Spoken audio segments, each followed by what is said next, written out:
Hello and welcome to Development. My name is Tammy. And today we're going to talk about the interactive shell that comes along with Python. Once you download Python, if you go to the python.org's website and you have downloaded the version according to your operating system, and you go in to open up Python, you'll notice that Python has an interactive shell.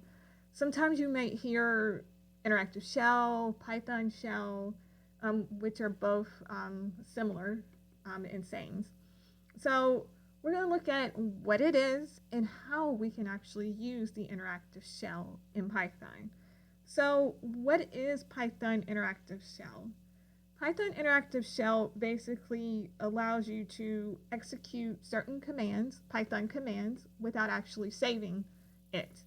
If you really want to save a file, then as you can see here, you can always go to the file menu and create a new file and save it from there so that you can go back and update your code. But for now, we're just going to look at how we can be able to use the interactive shell to just like work with commands on the go without actually saving it. So one of the things that I wanted to point out is the menu options up here. So if you do get stuck, the idle shell or the interactive shell actually has great tutorials or documentation that you can take a look at underneath the help section. Now, one of the other things that I do like about Python, or while we're in the interactive shell, is you can go to the options menu and you can select configure idle. And here you will actually see a dialog box that has different types of tabs that you can be able to go in and configure how you want it to be. Maybe you don't like Arial, maybe you want a different type of font to look at. Maybe you want the size to be smaller or larger. Then you have other different tabs that you can go through to customize how you want your idle or your shell to look like. So again, you probably want to take a look at this when you, if time permits. So I'm going to click on cancel. So going back, we're going to look at how we can use the interactive shell. So as you can see here, there's the chevron that is saying, okay, let's include some commands here. So one of the commands that came to my mind was like if I wanted to add or subtract or multiply real quickly, or if I wanted to print out statements, or if I wanted to see if certain things were already imported, which we'll talk about in other videos to come. So let's just say I wanted to calculate 3 plus 40 and I press enter. Then it's going to give me that number.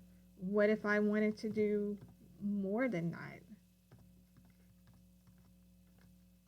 Then it'll also give me that number as well. Also, the interactive shell allows you to work with variables, as you can see here. And you can say variable 1, variable 2 equals that.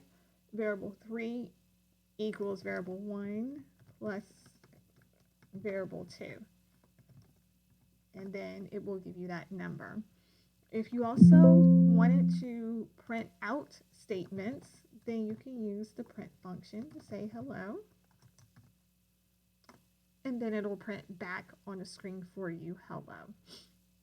Now, another thing that I wanted to point out real quickly when it comes down to using the interactive shell is you can also check to see if certain modules, which we'll talk about in other videos to come, you can see if modules such as random, like if you wanted to use a random number, or if you wanted to include like math as part of your,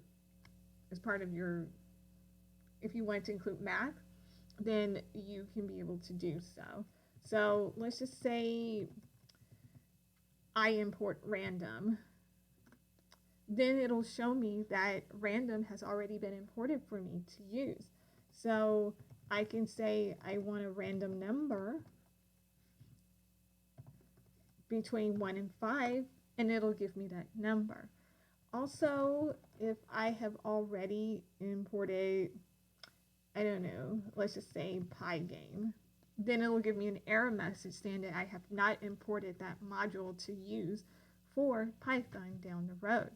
Then it means I need to go back in and install that, which we'll talk about in other videos to come.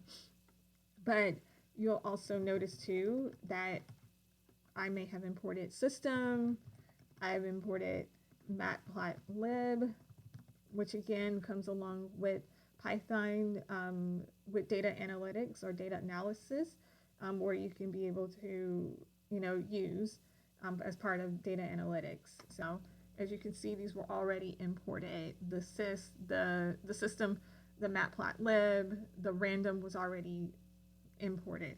So with that, this is how we can actually use the interactive shell.